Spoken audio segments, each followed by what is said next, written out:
안녕하세요. 김병선입니다. 오늘의 주제는 바로 이겁니다. 21세기 신문맹. 여러분들 문맹이라는 단어를 네이버에 검색을 해보면 배우지 못해서 글을 읽지 못하거나 쓰지 못하는 사람들을 가리키는 말이라고 나옵니다. 여러분도 알고 있는 뜻이죠. 근데 21세기 신문맹이라고 하면 어떤 뜻일까요? 21세기의 새로운 문맹. 당연히 글을 읽거나 쓰지 못하는 사람들은 거의 없을 거예요. 21세기의 신문맹이라고 정의라기보다 21세기 신문맹에 대해서 말씀을 하신 분이 계세요. 바로 이분입니다. 미래학자시죠. 엘빈 토플러라는 분이고 1982년도에 제3의 물결이라는 책을 쓰신 분이세요. 이미 82년도에 컴퓨터에 의한 정보화 시대가 올 것이라고 예견한 분이죠. 이분이 뭐라고 말씀하셨냐면 21세기의 문맹이라 하면 글을 읽거나 쓰지 못하는 자들을 가리키는 게 아니라 배우지 못하고 실수를 깨닫지 못하고 다시 새로운 것을 배우지 못하는 이들이다 라는 말을 남기셨어요. 무슨 말이냐면 이미 우리가 지식은 많고 배우기도 많이 배웠는데 새로 너무나 급변하는 시대에 새로운 거에 계속 적응하고 인정하고 수용하는 그런 태도가 전혀 없는 사람들을 가르쳐서 신문맹이라는 말을 남기셨어요. 여러분들 동의하시나요? 저는 너무 동의를 해서 물론 저도 신문맹일 수도 있지만 변화를 두려워하지 않으려고 하는 사람 중에 한 명이라 여러분과 같이 공유하고 싶었습니다. 우리나라뿐만 아니라 전 세계는 역사상 유례없는 시대를 살아갈 거예요. 실제로 살고 있기도 하고 굉장히 식상한 말이지만 바로 100세 시대입니다. 식상하죠. 그렇죠? 하지만 굉장히 중요한 문제예요.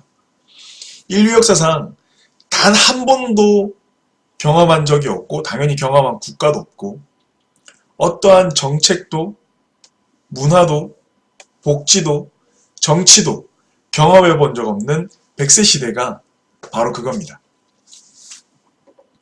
적어도 100세 시대를 맞이하는 우리 개인들, 국가가 아니라 우리 개인들은 국가에게 기대할 것이 많지 않다는 것은 너무나 분명한 사실일 겁니다. 여러분도 이견 없으시죠?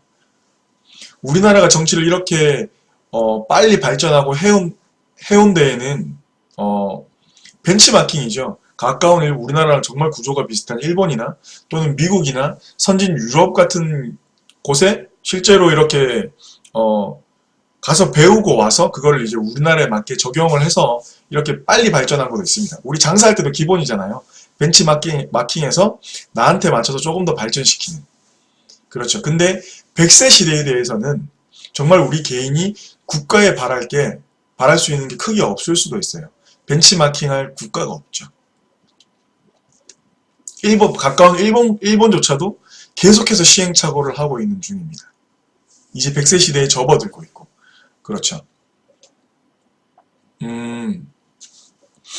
이런 상황에서 우리나라는 이미 OECD 국가 중에 자살률이 1위입니다. 그 자살률 1위의 근본이 됐던 게 뭐냐면 노인 빈곤율이 1위입니다. 빈곤하니까 우울해지고 자살하는 분들이 많아지는 거죠. 근데 그거보다 더 앞선 게 있습니다. 바로 뭐냐면 금융지식이 굉장히 떨어집니다. 그래서 빈곤한 거죠. 그래서 자살을 많이 하는 겁니다. 굉장히 우울한 얘기예요. 여기에 지금 제가 보여드리는 자료에는 여성분들이라고 되어 있지만 남성분들도 크게 차이가 나지 않아요. 아시아 태평양 주요국 여성 금융지식 지수 순위입니다. 우리나라가 보시는 것처럼 최하위에 랭크되고 있습니다. 여기에. 그렇죠? 최하위에 랭크되고 있고 여기에 나와 있지 않는 미얀마나 방글라데시도 우리나라보다 한참 위에 있습니다. 우리가 업신여기는 이런 말하면 좀 그렇지만 베트남이 4위입니다. 여러분들. 말레이시아가 10위예요. 여기는 없지만 아까 말씀드린 대로 미얀마나 방글라데시도 우리나라보다 금융지식에 대해서 훨씬 더 많이 알고 있습니다. 굉장히 문제가 있는 것 같아요. 여러분들 동의하시나요?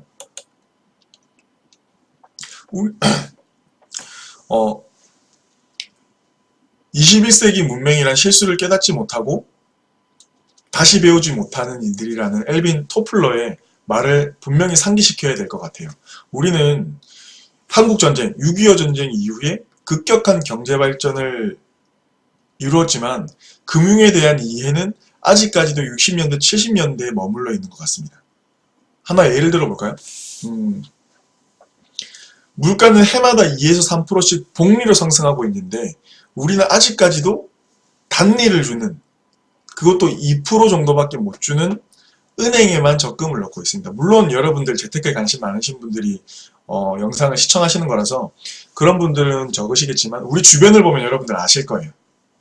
원금 보장, 투자는 위험하니까 안 돼. 원금 보장. 근데 여러분들은 아시죠?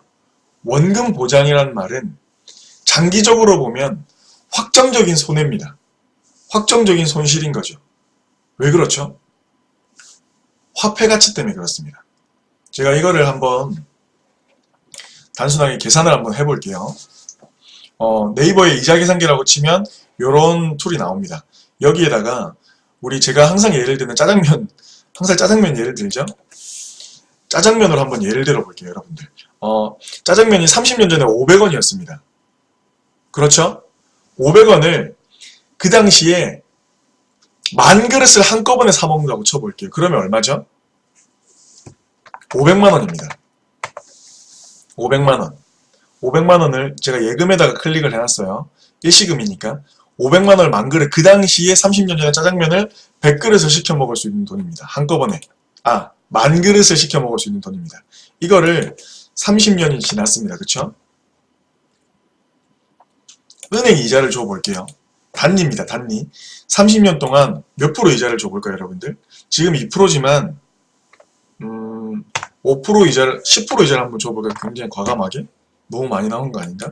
비과세라고 계산을 하고 계산을 해보면 여러분들 얼마죠? 2천만원이라는 돈이 나옵니다. 원금이 500이고 이자가 1,500이고 총 비과세니까 2천만원이 됩니다. 자, 그러면 30년이 지났어요. 은행 적금 기준으로. 그 당시 500원인 짜장면을 10,000명이 먹을 수 있는 500만원을 은행에다 한꺼번에 넣어서 30년 동안 10% 이자를 굉장히 많이 줬습니다. 지금 2%도 채 안 되는데, 그러면 지금 2천만원이 됩니다. 자, 그러면 반대로, 자, 계산기를 한번 켜볼게요.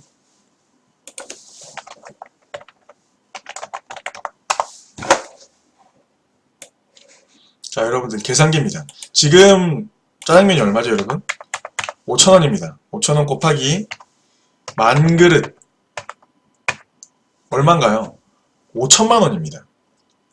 자, 30년 전에 짜장면을 10,000그릇 사 먹을 수 있는 돈이 500이었는데 그 500을 은행에 한꺼번에 넣어서 30년 동안 이자 10%로 불렸더니 얼마였죠? 2천만원이었습니다. 그 2천만원으로 자, 짜장면 사 먹을 수 있나요, 여러분들? 짜장면 10,000그릇 못 사 먹죠, 지금 시세로. 화폐 가치가 못 따라간다는 겁니다. 은행 이율은 10%를 줘도 물가를 못 따라가는 거예요. 얼마가 손해죠, 여러분들? 원금은 보장됐습니다. 이자까지 줬어요, 은행이. 근데 확정적으로 3천만원이 손실인 거나 마찬가지라는 얘기예요. 이해 가시죠? 예, 요거는 이해를 하셔야 됩니다. 그래서 단기적으로 은행은 너무 좋지만, 제 얼굴이 안 나오네요. 단기적으로 은행은 너무 좋지만 장기적으로는 원금 보장이라는 단어를 쓰면 안 돼요. 써도 되겠죠. 원금은 보장되지만 확정적으로 마이너스라는 겁니다.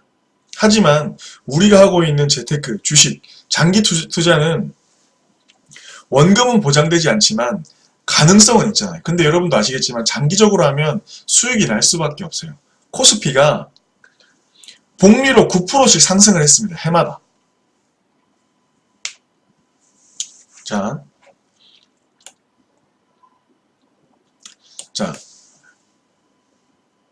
부동산은 어떨까요? 땅이나 아파트는 급격한 인구 증가와 도시 개발로 주변에서 돈 번 사람들이 굉장히 많습니다. 여러분도 흔히 보실 수가 있습니다. 그렇죠. 그래서 우리는 이상하리만치 부동산에 대해서 호감도가 굉장히 높아요. 사랑합니다. 그렇죠. 물론 지금도 수익을 보고 계신 분들이 분명히 많이 계실 겁니다. 하지만 대부분의 투자 흐름은 저출산 고령화의 틀을 벗어날 수가 없어요. 굉장히 벗어나기가 힘듭니다. 출산율은 사상 첫 30만 명 이하를 바라보고 있습니다. 2000년대 초반에도 2000년대 초반에도 1년에 55만 명의 신생아가 출산이 됐는데 지금은 33만 명 정도밖에 안 됩니다. 32만 명, 33만 명. 처음으로 2018년 지금 12월이죠. 처음으로 평균 출산율이 1 밑으로 떨어졌습니다. 0점대 출산율을 기록을 합니다. 유력합니다. 거의 확실시된다고 하더라고요. 자, 2040년도나 인구가 그러니까 인구가 우리나라 5천만 명이 넘어서 2040년도쯤 되면 감소하기 시작할 거라는 게 한참 앞당겨져서 지금은 2020년대 초반, 21년, 22년 정도 되면 본격적인 감소가 시작될 거라고 합니다. 자, 부산은 벌써 인구 감소가 시작되고 있습니다. 부산뿐만 아니라 여기 나와 있는 경북, 전남, 전북, 강원, 충청 지금 모든 도시들이 인구가 감소하고 있습니다. 자, 이런 상황에서 아파트는 굉장히 많이 짓고 있고 여러분들 아시겠지만 인구는 주는데 집은 많습니다. 분명 누군가는 부동산으로 수익을 보겠지만 대부분의 사람은 힘들 거라는 걸 여러분들도 아마 잘 아실 거예요. 그렇다고 부동산을 배척할 필요는 전혀 없어요. 상황에 맞는 전략으로 대응해 나가면 괜찮은 포트폴리오가 분명히 될 거라고 생각을 합니다. 부동산이나 주식은 분명히 리스크가 있습니다. 하지만 은행처럼 장기적으로 봤을 때 확실한 손실은 있지가 않습니다. 수익이 날 가능성이 적어도 있잖아요. 근데 관리를 잘하고 장기적으로 투자를 하면 반드시 성공을 합니다.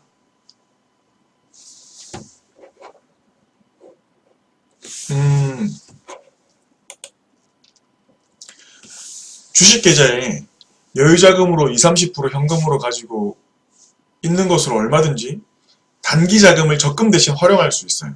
이미 은행은 적금으로 투자로서의 가치를 굉장히 많이 상실했다고 생각을 합니다. 차라리 주식 계좌에 그냥 현금 비중으로 계속 매달 100만원씩 납입을 하면서 현금 비중을 나가는 거랑 은행에 적금 넣는 거랑 큰 차이가 없어요. 이자 측면에서. 그렇죠. 오히려 더 적시적소에 빠른 투자를 할 수도 있고 조금 더 융통성 있게 사용을 할 수가 있겠죠. 시대가 변했습니다. 늘 말씀드렸듯이 노동력은 70세에 가까워질수록 영의 수렴을 하고 그 이후에도 20년이라는 세월, 90세까지는 산다고 생각을 하니까 20년이라는 세월을 더 살아내야 됩니다. 마음을 열고 21세기에 문맹이 되지 않도록 저랑 같이 공부하고 장기 투자하시는 구독자님들이 되셨으면 좋겠습니다. 궁금하신 사항 있으면 언제든지 댓글 남겨주시고 좋아요랑 구독 버튼 꼭 눌러주시기 바랍니다. 감사합니다.